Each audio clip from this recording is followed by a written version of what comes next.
বরগুনায় ভয়াবহ মাত্রায় বাড়ছে হাম। শুধু এপ্রিলে হামে আক্রান্ত হয়ে সদর হাসপাতালে ভর্তি হয়েছে 238 জন। এদের মধ্যে মারা গেছে 4 জন শিশু। ইপিআই এর হিসেবে বর্তমানে সারা দেশে হাম সংক্রমণের হার বরগুনা সদরে সবচেয়ে বেশি।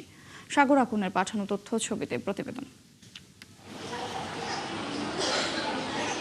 গত এক সপ্তাহে বরগুনায় প্রতিদিন অন্তত 20 জন রোগী হামের উপসর্গ নিয়ে হাসপাতালে ভর্তি হয়েছে। হাসপাতালে ভর্তি হয়নি এই সংখ্যাও কম নয়।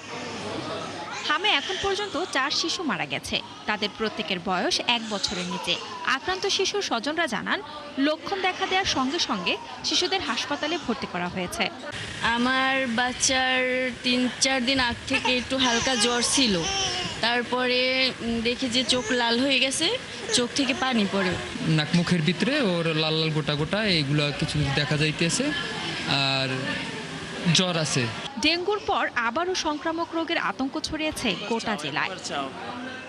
এখনো যদি প্রশাসন এই ব্যবস্থা না নেয় তাহলে তো বরগুনার মানুষের অবস্থা খুবই খারাপ হবে। এই বাচ্চাদের কি অবস্থা, 100-র উপরে হসপিটাল অলরেডি ভর্তি আছে। আমরা আমাদের বাচ্চা কাচ্চা নিয়ে আমরা দুশ্চিন্তে আছি। আমাদের সচেতন হতে হবে। আমরা হসপিটাল আসছি, আমাদের মাস্ক ব্যবহার করতে হবে, বা বাড়িতে আমাদের নিজেদের সচেতন থাকতে হবে। উন্নয়ন কর্মীরা বলছেন, মানুষের অসচেতনতার পাশাপাশি হাম নিয়ন্ত্রণে প্রশাসনের গাফিলতি রয়েছে। হামের একটা প্রকোপ অলরেডি শুরু হয়ে গেছে, তো ডেঙ্গুর প্রবণতাও কিন্তু বাড়তে পারে। তো সেক্ষেত্রে মানুষকে বেশি সচেতন হতে হবে। এই সরকারের কোনো দৃষ্টি নাই, যার কারণে আমাদের এখানে স্বাস্থ্যসেবার অবস্থা খুবই খারাপ।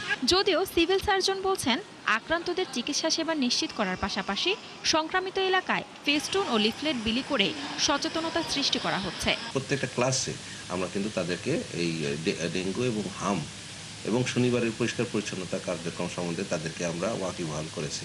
বর্তমানে বরগুনা সদরে 20টি কেন্দ্রে 21 দিনের বিশেষ টিকাদান কর্মসূচি শুরু হয়েছে এবং আগে টিকা নেওয়া শিশুদেরও এর আওতায় আনা হচ্ছে বলে জানালেন এই চিকিৎসক।